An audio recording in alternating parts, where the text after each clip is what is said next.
Bab 335. Pertarungan sengit.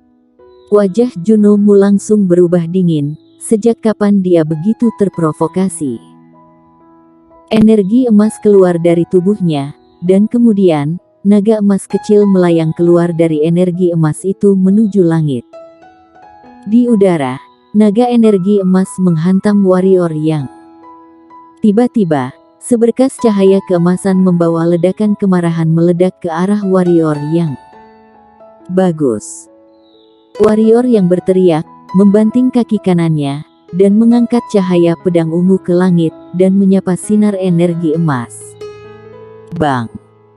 Dalam tatapan serius Junomu, warrior yang menabrak sinar cahaya keemasan itu, dan segera, suara keras bergema di bawah tanah ini. Junomu mengerutkan kening, tetapi pada saat ini, matanya tiba-tiba melebar, karena nyala api kecil muncul di depannya dengan aneh. Ketika melihat api kecil, mata Junomu tiba-tiba menyusut, dan kemudian energi emas di tubuhnya mengalir deras ke tangan kirinya. Di atas tangan kirinya, kepala naga emas muncul, dan kemudian dia membanting tinjunya ke api kecil. Begitu keduanya bersentuhan, kepala naga itu meledak, dan menyebarkan bintang emas kecil. Dan nyala api kecil itu melesat ke arah Junomu dengan kecepatan tinggi. Kali ini untuk pertama kalinya mata Junomu terlihat ngeri. Pukulan sebelumnya adalah keterampilan hitam menengah tingkat langit, tapi keterampilan hitam menengah tingkat langit ini sangat rentan terhadap api kecil ini. Eksistensi macam apa nyala api kecil ini? Menekan kengerian di hatinya, Junomu berjongkok sedikit di atas lututnya, lalu melotot, sayapnya terhentak ke belakang, dan tubuhnya tiba-tiba naik ke langit.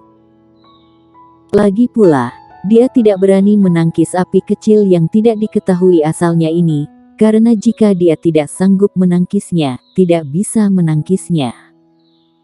Sebelumnya, Yantimo adalah pelajaran. Tepat saat Junomu terbang ke udara, sebuah pedang ungu berenergi jatuh lagi dari kepalanya. Mata Junomu memancarkan sentuhan permusuhan, warrior yang ini benar-benar menggertak. Dengan gerakan pergelangan tangannya, segel naga yang bersulam naga emas muncul di tangannya. Energi hitam di dalam tubuhnya masuk ke segel naga, dan segel naga meledak dengan cahaya keemasan yang menyilaukan.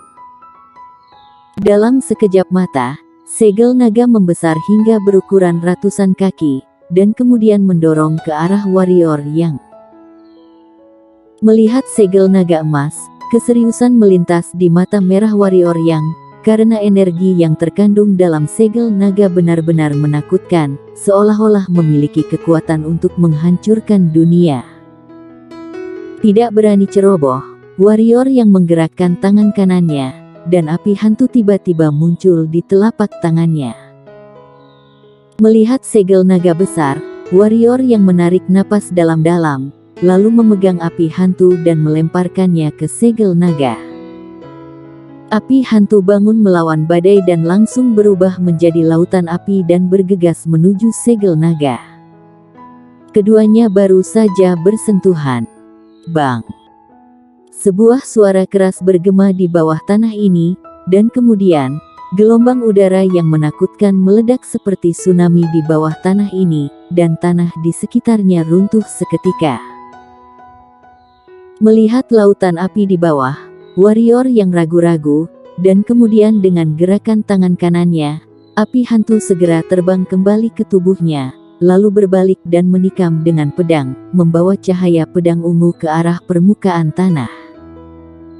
Bawah tanah ini sudah runtuh, jika dia tetap tinggal, dia mungkin akan terkubur di dalamnya, jadi dia harus pergi.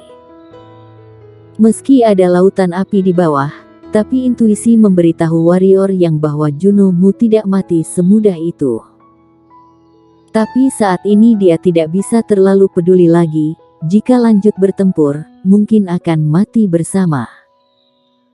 Pada saat warrior yang bergegas keluar dari dalam tanah, cahaya Cian melintas di tempat, dan mengikuti warrior yang dengan ekor Cian.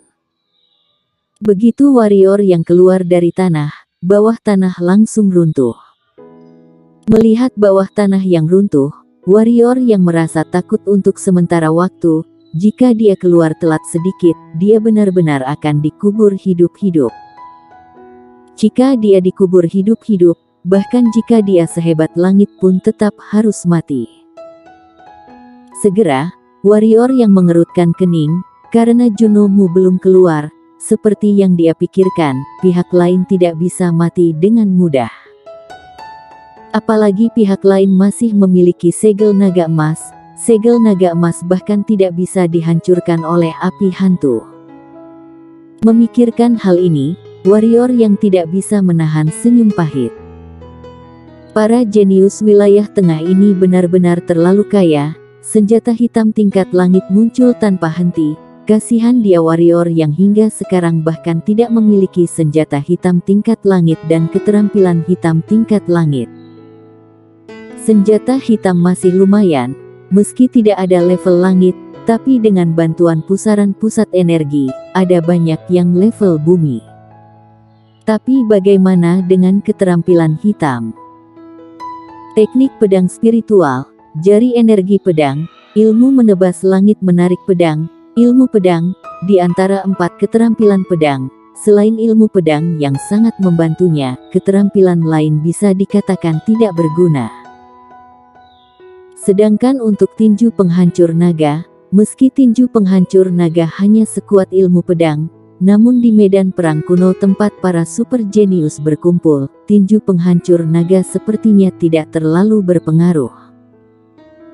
Singkatnya, sekarang, selain ilmu pedang, kecemerlangan niat pedang, dan api hantu, tidak ada keterampilan hitam yang bisa digunakan oleh warrior yang. Untuk ini, warrior yang hanya bisa menggelengkan kepalanya dan tersenyum pahit, merasa tidak berdaya di dalam hatinya. Dia adalah seorang kultivator mandiri dan tidak memiliki sekte. Baik itu senjata hitam atau keterampilan hitam, dia mengandalkan usahanya sendiri. Tidak seperti para super jenius ini, mereka hanya perlu berkonsentrasi untuk berlatih, senjata hitam, keterampilan hitam, teknik atau lainnya tidak perlu dikhawatirkan sama sekali. Dalam hal ini, bisakah orang-orang ini tidak kuat? Bisakah pendekar hitam mandiri itu melawan pendekar hitam ini super jenius? Sama seperti sebelumnya, jika tidak ada api hantu, apa yang akan dilakukan warrior yang untuk melawan segel naga emas? Dan begitu api hantu digunakan, dia setara dengan cedera serius. Mengapa bicara seperti itu? Karena saat ini energi hitam di tubuhnya sudah mengering, tidak ada apa-apa lagi. Menggerakkan api hantu sangat menguras energi hitam. Barusan, dia menggunakan api hantu dengan tidak terkendali, kalau bukan karena transformasi pusaran pusat energi menjadi diafragma di tubuhnya.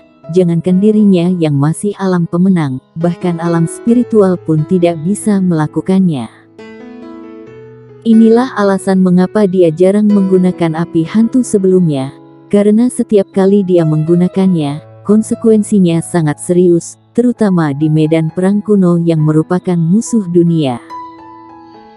Jika tidak ada energi hitam, seperti terakhir kali melawan Yanti Mo, tanpa energi hitam, dapatkah tubuhnya melawan super jenius top benua pendekar hitam ini? Jawabannya jelas tidak. Alasan menggunakan api hantu sebelumnya hanya untuk membunuh Yanti Mo dan Juno Mu dengan satu pukulan, tapi sangat disayangkan bahwa keduanya sangat kuat, bahkan jika dia menggunakan api hantu, masih gagal untuk membunuh mereka. Warrior yang menarik napas dalam-dalam, terbiasa memiringkan kepalanya untuk melihat bahunya, tapi di sana, saat ini, bocah kecil yang dikenalnya sudah pergi. Setelah terdiam beberapa saat, warrior yang menggelengkan kepalanya dan berkata, "Sepertinya aku masih terlalu lemah." Pada saat ini, kulit warrior yang tiba-tiba berubah, dan kemudian tiba-tiba berbalik, dan melihat tornado biru melayang di depannya. Tornado biru ini adalah roh angin dari angin dingin Jiuyu. Pada saat ini, roh angin dari angin dingin Jiuyu sangat jinak, pelan-pelan berputar di hadapannya. Tepat saat warrior yang kebingungan, tornado biru tiba-tiba bergerak, tidak menyerang warrior yang, melainkan mulai membalikkan badan warrior yang seolah ingin mengungkapkan sesuatu. Apa maksudmu? Warrior yang mengerutkan kening dan bertanya. Bagi angin dingin Jiuyu, dia tidak memiliki kesan yang baik.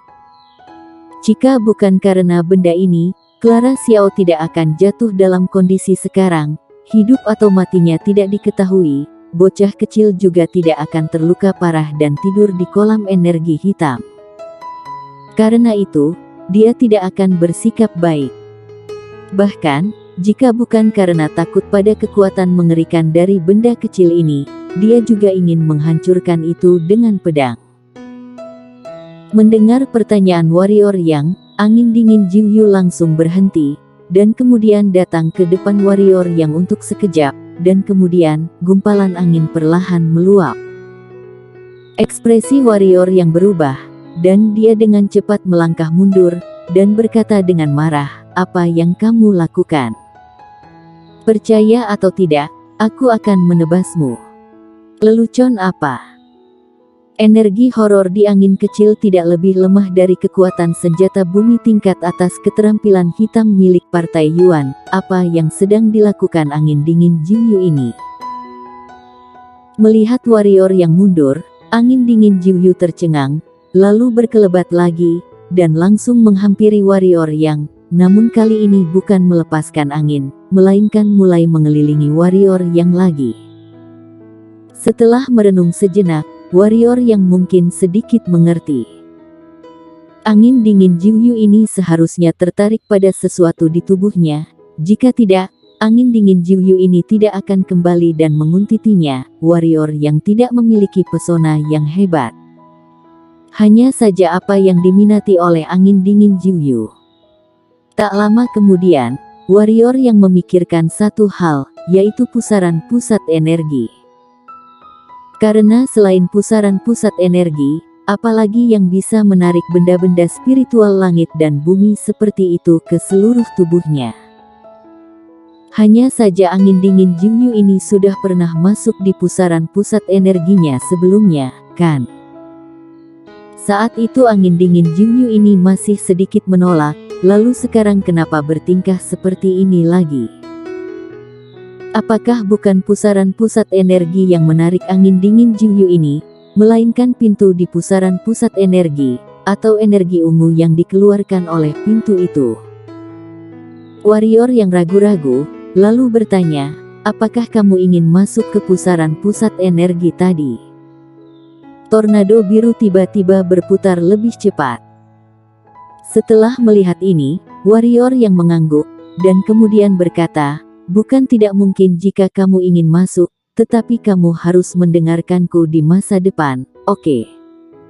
Tornado biru berhenti. Tidak bisa dibicarakan. Warrior yang mengangkat bahu, dan berkata, kalau begitu kita berpisah, aku bukan tipe orang yang suka memaksa, semoga kamu bahagia. Selamat tinggal.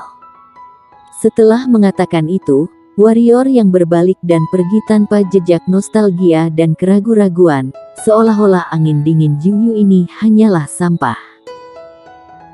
Melihat warrior yang seperti ini, angin dingin Jiuyu ini tiba-tiba menjadi cemas, dan seketika muncul di depan warrior yang, menghalangi jalan warrior yang, lalu mulai berputar lagi. Warrior yang terdiam, meski tidak mengerti apa yang diungkapkan oleh angin dingin Jiuyu, dia mungkin bisa merasakan maksud pihak lain, yaitu pihak lain tidak ingin kehilangan kebebasan. Betul juga, di dunia ini, apakah itu manusia, monster hitam, atau makhluk lain, siapa yang ingin kehilangan kebebasan? Terlebih lagi, benda spiritual surga dan bumi ini. Memikirkan hal ini, warrior yang merenung, dan kemudian berkata, ikuti aku selama 10 tahun, kamu hanya perlu mendengarkan aku selama 10 tahun. Setelah 10 tahun, kamu bisa pergi dengan bebas, bagaimana? Jangan khawatir, selama 10 tahun ini, aku juga tidak akan mengendalikanmu secara paksa, bagaimana? Angin dingin Jiuyu berhenti berputar, dan setelah sekitar 1/4 jam, dengan suara hembusan angin, dia langsung masuk ke tubuh warrior yang. Setelah melihat ini, warrior yang menghela nafas lega, dan senyum muncul di sudut mulutnya. Bersambung.